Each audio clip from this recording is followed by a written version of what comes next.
Hello and welcome. Today I will be going over printer chips, including their history, how they work, and what their functions are. Printer cartridge chips really have one function, which is to verify legitimacy, so that you will keep buying ink from the company instead of unofficial sources. Most of the cartridge chips nowadays also give information about the cartridge, including how full it is, whether it is empty, etc.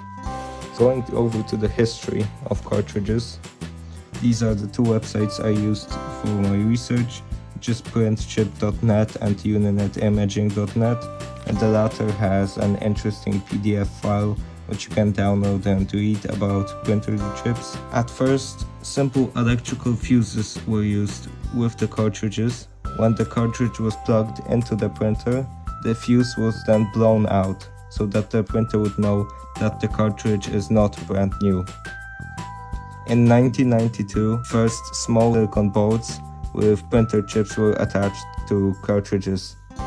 So there would be a small silicon board here with a 4 or even 8-pin chip.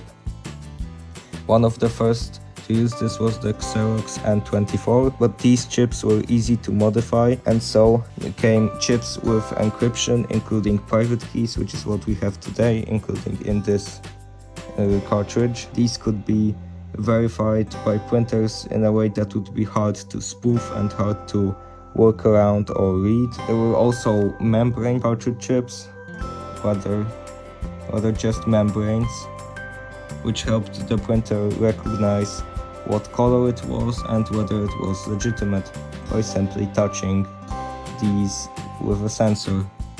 So for example, if this is black, it would go into the black slot, and then the printer would read these spots to see if it was legitimate. There are two types of ways the printer cartridges communicate with the printer. One is via contact, so they just touched physically and then transmit electrical signals, and the other one, which happens much more rarely, is radio frequencies. So the chip emits radio frequencies that the printer then reads. So in summary, the first additions to cartridges were electrical fuses, which were then blown out to show that the cartridge is not brand new. In 1992, the first chips that tried to prove the cartridges were legitimate were introduced, but they were very easy to modify and spoof, which is why chips with encryption, including private keys or their own custom protocols, were implemented to avoid unofficial ink use. Most chips are contact chips, including physical contact to transmit electronic signals, or they communicate via radio frequencies. That's it for this video. Thanks for watching. See you next time.